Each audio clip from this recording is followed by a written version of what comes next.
දැන් පුතාලා O level කියන කඩයිම නේද? තීරණාත්මක අවස්ථාවක් ඒක ජයගෙන ඉවරයි නේද? හැබැයි දැන් අපි මුහුණ දෙන ඉන්නේ පුතේ A level සඳහා.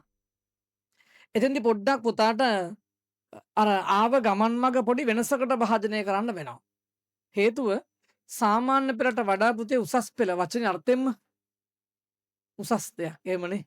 සාමාන්‍ය ලෝකේ ඕන කෙනෙකුට සාමාන්‍ය පුද්ගලෙක් වෙන්න පුළුවන්. හැබැයි උසස් කණේ පුද්ගලෙක් වෙන්න ලේසි නෑනේ. ඒ වගේ තමයි. සාමාන්‍ය පෙළ වගේ නෙමෙයි උසස් පෙළ ටිකක් ගැඹුරුයි අමාරුයි. හේතුව මොකක්ද එතන?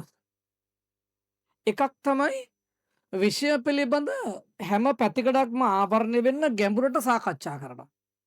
විෂය පිළිබඳව හැම පැතිකඩක්ම ආවරණය වෙන්න ගැඹුරට සාකච්ඡා කරන උසස් පෙළ විෂය ධාරාවන් තුල. ඒ තමයි පළවෙනි කාරණා. දෙවෙනි එක මේක තරඟකාරීනේ. මේක තරඟකාරී. මොකද්ද මේ තරඟකාරී කියන අදහස? තරඟකාරී කියන අදහස මොකද්ද? තරඟයක ස්වරූපය මොකද්ද? එක්කෙනෙක් දිනනවා තව කෙනෙක් පරදිනවා. එක්කෙනෙක්ගේ අවස්ථාව තව කෙනෙක්ගේ අවස්ථාව අහිමි වෙනවා. තරග කියන එක. තරග නිසා එක්කෙනෙක්ගේ අවස්ථාව තව කෙනෙකුගේ අවස්ථාව අහිමි වෙනවා. උසස් පෙළ තරගයක් කිව්වේ ඒකයි. හැබැයි පුතේ සාමාන්‍ය පෙළ තරගයක් නෑ නේද? අපි දකින්නේ විෂයන් 6ක් සමත් වෙලා කුමන හෝ විෂයන් 3කට සීසාමාර්ථ තිබ්බනම් සම්මාන තිබුණා නම් සාමාන්‍ය පෙළ සමත්නේ. ඒ හැමෝටම උසස් පෙළ දෙන්න උනේ එහෙමනේ. සිංහලට ඒක පැහැදිලිද? ඒ කියන්නේ වැඩ 6යි සම්මාන 3ක් විෂයන් 6කුත් එක්ක ඒ 6න් 3කට සීසාමාර්ථ 3ක් තිබෙනවා නම් ඔයාට අනිවාර්යයෙන්ම උසස් පෙළට වාඩි වෙන්න උසස් පෙළ ලියන්න ඊට උසස් පෙළ ඉගෙන ගන්න අවස්ථාව දිය යුතුයමයි. හැබැයි ඔයා ඒ 3ක් ගත්තත් කැම්පස් යන්න ඉඩ දිය යුතුයම කියලා කතාවක් එහෙම නැහැ. තේරුණාද? ඒ 3ක් ගත්තත් කැම්පස් දෙන්න ඕනම කියලා නියමයක් එහෙම නැහැ. එහෙම ඉන්නවා ලංකාවේ 2012 උදේ ළමයි 1000 ගණක් ඉන්නවා. ඒ 3යි කැම්පස් යන්න බැරි වුණා. හරි ඒ 3 අරගෙන කැම්පස් යන්න බැරි වුණා. 1000 ගණන් කොමර්ස් එකේ. මොකක්ද හේතුව? එදා විභාගය ලිහිල් කරා. ඒකයි ප්‍රශ්නේ. විභාගය ලිහිල් වුණා. එතකොට හැමෝටම වගේ 3As ඇවිල්ලා.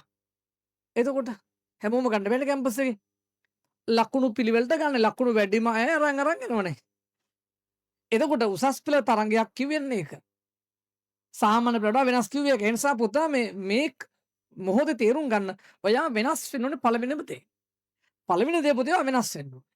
අර O level වලට වඩා ඔයා දැන් A level කියන එක තුල බරපතල වෙනසකට භාජනය වෙන්න ඕනේ. ඒ පළවෙනිම දේ. සාමාන්‍යයෙන් කොළඹ දිස්ත්‍රික්කේ පුතාලා දන්නවා කොළඹ දිස්ත්‍රික්කේ ළමයි 9000ක්වත් ලියනවා ඇති 9000ට වැඩි ප්‍රමාණයක් ලියනවා උසස් පෙළ. සාමාන්‍ය 9000 10000 අතර ප්‍රමාණයක්. 9500ක් කියමුකෝ. 9500ක් විතර විශ්වවිද්‍යාල මේ ලියන උසස් පෙළ. අර කොමර්ස් වලින් කොමර්ස් වලින්. කීයක් කැම්පස් ගණේවිද? 1500ක් විතර ගණේවි. 9500 1500ක් අයින් කරපුවම කීයද? 8000කට කැම්පස් යන්න බැරි වෙනවා. අවුලක් තමයි තින්නේ. හරිද? 9000ක් 9500 ලිව්වම 8000ට 7500ක් 8000ට කැම්පස් යන්න බැරි වෙනවා. එතකොට ඒ ලංකාවේ අධ්‍යාපන පද්ධතිය තාම අපිට තරම්ම පහසුකම් විශ්වවිද්‍යාල පහසුකම් දෙන්න හැකියාව නැහැ රජයට. නොමිලේ අධ්‍යාපන තියෙන්නේ. දෙන්න හැකියාව නැහැ. ඒ නිසා අපිට ඔතෙන්ට පැන ගන්න පුළුවන් ඉන්නේ සීමිත පිරිසකට. ඔයාලට මේකේ අභියෝගය තේරෙනවද? බරපතලකම තේරෙනවදනේ? රයිට්. ඒ නිසා පුතාලා ඔයාලා පළවෙනිම කාරණාව මේක උසස් පෙළ පැත්තට යොමු වෙන්න හැඩගැසෙන්න සාමාන්‍ය පෙළ ජීවිතයෙන් චූට්ටක් මිදෙන්න ඒ තමයි අවශ්‍ය පළවෙනිම පියවර. ඔයාලට තේරුණාද? ඒ නිසා අපි ඔතෙන්ට යන්න පුතේ ලොකු කැපකිරීමක් කරන්න වෙනවා.